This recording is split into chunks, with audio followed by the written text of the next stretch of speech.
Hi, welcome back to ರುಚಿ cooking recipes. ಇವತ್ತೊಂದು snacks ರೆಸಿಪಿಯೊಂದಿಗೆ ಬಂದಿದ್ದೀನಿ. ಅದೇನಪ್ಪ ಅಂದರೆ ಕ್ಯಾಪ್ಸಿಕಮ್ ಬಜ್ಜಿ. ಕ್ಯಾಪ್ಸಿಕಮ್ ಬಜ್ಜಿ ಮಾಡೋದು ಹೇಗೆ ಅಂತ ನೋಡ್ಕೊಳ್ಳಿ. ಮೊದಲನೇದಾಗಿ ಕ್ಯಾಪ್ಸಿಕಮ್ ತಗೊಂಡು ಅದನ್ನು ತೊಳ್ಕೊಂಡು, ತುಂಬ ದೊಡ್ಡದ ಸೈಜ್ ಆದರೆ ಬೇಯೋದು ಕಷ್ಟ ಆಗುತ್ತೆ. ಹಾಗಾಗಿ ನಾನು ಒಂದರಲ್ಲಿ ಎರಡೆರಡು ಹೋಳುಗಳನ್ನು ಮಾಡಿದ್ದೀನಿ, ಎರಡು ಭಾಗ ಮಾಡ್ಕೊಂಡಿದ್ದೀನಿ. ಅದು ಮೀಡಿಯಮ್ ಸೈಜ್ ಆದರೆ ಒಂದನ್ನು ಹಾಗೆ ಹಾಕ್ಬೋದು, ದೊಡ್ಡದಾದರೆ ಎರಡು ಭಾಗ ಮಾಡಿಕೊಂಡು ಹೆಚ್ಚಿಟ್ಕೊಳ್ಳಿ. ಮತ್ತು ಮುಂದಿನ ಸ್ಟೆಪ್ ಏನು ಅಂತ ನೋಡ್ಕೊಳ್ಳಿ. ಈಗ ಒಂದು ಬೌಲಲ್ಲಿ ಹಸಿ ಕಡಲೆ ಹಿಟ್ಟು ತೊಗೊಳ್ಳಿ. ನಾನು ಸ್ವಲ್ಪ ಅಜ್ವಾಯಿನನ್ನು ಕೈಯಲ್ಲೇ ತಿಕ್ಕಿ ಹಾಕ್ಕೊಳ್ಳಿ. ನಂತರ ರುಚಿಗೆ ತಕ್ಕಷ್ಟು ಉಪ್ಪನ್ನು ಹಾಕಿ, ನಂತರ ಒಂದು ಚಿಟಿಕೆಯಷ್ಟು ಸೋಡಾ ಪುಡಿಯನ್ನು ಕೂಡ ಹಾಕ್ಕೊಳ್ಳಿ. ಸೋಡಾ ಇದ್ದರೆ ಸಾಫ್ಟಾಗಿ ಬರುತ್ತೆ ಅಂತ, ಬಜ್ಜಿಯೆಲ್ಲ ಉಬ್ಬುತ್ತೆ. ಹಾಕ್ಕೊಂಡು ಚೆನ್ನಾಗೆಲ್ಲನೂ ಡ್ರೈ ಮಿಕ್ಸ್ ಮಾಡ್ಕೊಳ್ಳಿ. ನಂತರ ನೀರು ಹಾಕಿ ಬಜ್ಜಿ ಬಿಡೋ ಅದಕ್ಕೆ ಕಲಿಸ್ಕೊಳ್ಳಿ. ಚೆನ್ನಾಗಿ ಕಲಿಸ್ಬೇಕು.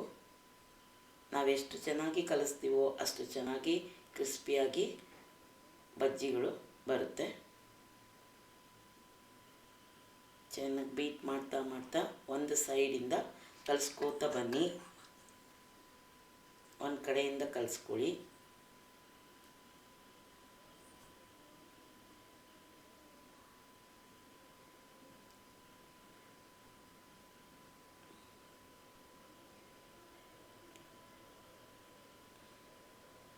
ಚೆನ್ನಾಗಿ ಹಿಟ್ಟನ್ನು ಹದವಾಗಿ ಕಲಿಸ್ಕೋಬೇಕು. ನಾನಿವಾಗ ಕಲಿಸ್ತಾ ಇದ್ದೀನಲ್ಲ, ಆ ಥರ ಒಂದು ಸೈಡಿಂದ ಕಲಿಸ್ಕೊಳ್ತಾ ಬನ್ನಿ.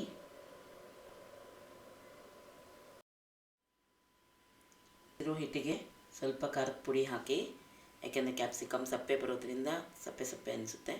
ಖಾರದ ಪುಡಿ ಹಾಕ್ಕೊಳ್ಳಿ, ಒಂದು ಸ್ಪೂನಷ್ಟು. ಕಲರ್ ಕೂಡ ತುಂಬ ಚೆನ್ನಾಗಿ ಬರುತ್ತೆ. ನಂತರ ಕಾದಿರೋ ಎಣ್ಣೆಯನ್ನು ಒಂದು ಸ್ಪೂನ್ನಷ್ಟು ಹಾಕ್ಕೊಂಡು ಮತ್ತೆ ಒಂದು ಒಳ್ಳೆ ಮಿಕ್ಸ್ ಕೊಡಿ. ಸ್ವಲ್ಪ ಗಟ್ಟಿ ಆಯಿತು ಅಂತ ಅನಿಸಿದ್ರೆ ಇನ್ನೊಂದು ಸ್ವಲ್ಪ ನೀರು ಕೂಡ ಹಾಕ್ಕೊಂಡು ಇನ್ನೊಂದು ರೌಂಡು ಚೆನ್ನಾಗಿ ಮಿಕ್ಸ್ ಮಾಡ್ಕೊಳ್ಳಿ. ಕೈಯಲ್ಲಾದರೂ ಮಾಡಿ, ಇಲ್ಲ ಸ್ಪೂನಲ್ಲಾದರೂ ಮಾಡ್ಕೊಳ್ಳಿ. ಒಂದು ಸೈಡಿಂದ ಮತ್ತೆ ಒಂದು ಒಳ್ಳೆ ಮಿಕ್ಸ್ ಆಗಬೇಕು. ಅಲ್ಲಿ ಬಾಣಲಿಯನ್ನು ಕಾಯಕ್ಕೆ ಇಟ್ಕೊಳ್ಳಿ. ಹಿಟ್ಟು ರೆಡಿ ಆಗುತ್ತೆ ಇಲ್ಲಿ. ಈಗ ಮುಂದಿನ ಸ್ಟೆಪ್ಪು ಬಜ್ಜಿಗಳನ್ನು ಬಿಡೋದಾಗಿರುತ್ತೆ. ಬನ್ನಿ ನೋಡ್ಕೊಳ್ಳಿ. ಕಟ್ ಮಾಡ್ಕೊಂಡಿರೋಂಥ ಪೀಸ್ಗಳನ್ನ ಒಂದೊಂದಾಗಿ ಅದ್ದಿ ಕಾದಿರುವ ಎಣ್ಣೆ ಒಳಗಡೆ ಬಿಡ್ತಾ ಹೋಗಿ. ನೋಡಿ, ಈಗ ಎಣ್ಣೆ ಚೆನ್ನಾಗಿ ಕಾದಿದೆ. ಅದನ್ನು ಒಂದೊಂದು ಎರಡೆರಡು ಅಥವಾ ಮೂರು ಬಿಡ್ಬೋದು ನಾವು. ಬಾಣಲಿ ಒಳಗಡೆ ಹಾಕಿ ಅದನ್ನು ಬೇಯಲಿಕ್ಕೆ ಬಿಡಿ, ಮೀಡಿಯಮ್ ಫ್ಲೇಮಲ್ಲಿ. ಬಾಣಲಿಯಲ್ಲಿ ಒಂದು ಬದಿ ಬಿಟ್ಟಾದ ಮೇಲೆ ನಂತರ ಎರಡು ಬದಿಯನ್ನು ಚೆನ್ನಾಗಿ ತಿರುಗಿಸ್ಕೊಂಡು ಅದನ್ನು ಬೇಯಿಸ್ಕೊಳ್ತಾ ಬನ್ನಿ. ಅದು ಗೋಲ್ಡನ್ ಬ್ರೌನ್ ಆಗೋವರೆಗೂ ಬೇಯಲಿ. ಹಾಕಿದ ತಕ್ಷಣ ತಿರ್ಗಿಸ್ಬೇಡಿ, ಅದು ಚೆನ್ನಾಗಿ ಬೆಂದ ಮೇಲೆ ಆಮೇಲೆ ಒಂದು ಕಡೆ ಮಗ್ಸ್ಕೊಡ್ರಿ ಅದನ್ನ.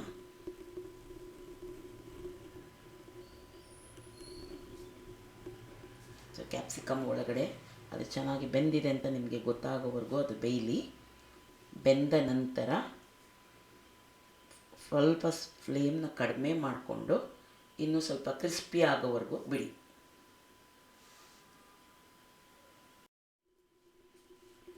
ಈಗ ಎರಡು ಕಡೆ ಹೊಂಬಣ್ಣ ಬಂದಾದ ಮೇಲೆ ಒಂದು ಪ್ಲೇಟಿಗೆ ನೀಟಾಗಿ ಒಂದೊಂದಾಗೆ ತೆಗೆದುಕೊಳ್ಳಿ.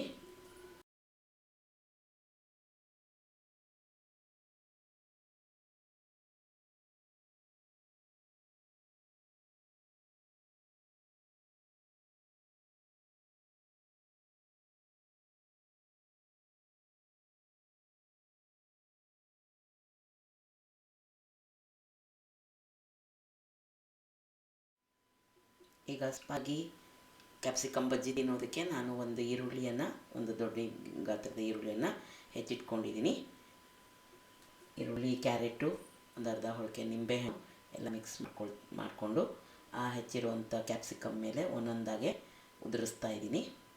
ನನಗೆ ಉಪ್ಪು ಬೇಕು ಅಂದರೆ ಚಿಟಿಕೆ ಉಪ್ಪನ್ನು ಮೇಲೆ ಹಾಕ್ಕೊಳ್ಬೋದು. ಸೊ ಎಲ್ಲ ಕ್ಯಾಪ್ಸಿಕಮ್ ಪೀಸ್ಗಳ ಮೇಲೆ ಹಾಕ್ತಾಯಿದ್ದೀನಿ. ನಾವು ಟೊಮೆಟೊ ಹಾಕಿದ್ರೆ ಮೆತ್ತಗಾಗುತ್ತೆ ಅನ್ನೋದಕ್ಕೆ ಅವಾಯ್ಡ್ ಮಾಡಿದ್ದೀವಿ. ಅದರ ಬದಲು ಸ್ವಲ್ಪ ನಿಂಬೆಹಣ್ಣಿನ ರಸವನ್ನು ಹಿಂಡ್ರಿ. ಮೇಲೆ ಸ್ವಲ್ಪ ಚಾಟ್ ಮಸಾಲಾನ ಉದುರಿಸ್ಕೊಳ್ತಾ ಹೋಗಿ. ಸೊ ಇವಾಗ ಚಟ್ಪಟ ಕ್ಯಾಪ್ಸಿಕಮ್ ಬಜ್ಜಿ ಸವಿಯಲು ಸಿದ್ಧವಾಯಿತು. ಎಂಜಾಯ್ ಮಾಡ್ಬೋದು. ಈ ರೆಸಿಪಿ ಇಷ್ಟ ಆದಲ್ಲಿ ನೀವು ಸಂಜೆ ಸ್ನ್ಯಾಕ್ಸ್ ಆಗಿ ಮಾಡಿ. ಅದ್ರ ಜೊತೆ ಕಾಫಿ ಇದ್ರೂ ಕೂಡ ತುಂಬ ಚೆನ್ನಾಗಿ ಅನಿಸುತ್ತೆ.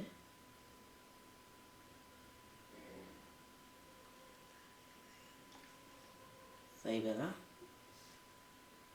ಮೇಲೆ ಸ್ವಲ್ಪ ನಿಂಬೆಹಣ್ಣು ಬೇಕಂದರೆ ನಿಮ್ಮ ಟೇಸ್ಟಿಗೆ ಹೇಗೆ ಅನಿಸುತ್ತೋ ಹಾಗೆ ನೀವು ಅದನ್ನು ವೇರಿಯೇಷನ್ ಮಾಡ್ಕೊಳ್ಳಿ.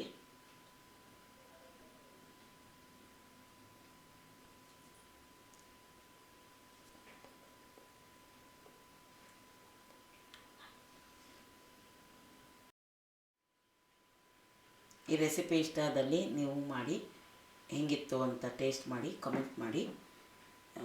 ಇನ್ನೂ ನನ್ನ ಚಾನಲ್ಗೆ ಸಬ್ಸ್ಕ್ರೈಬ್ ಆಗಿಲ್ಲ ಅಂದರೆ ದಯವಿಟ್ಟು ಸಬ್ಸ್ಕ್ರೈಬ್ ಆಗೋದನ್ನು ಮರಿಬೇಡಿ. Thanks for watching.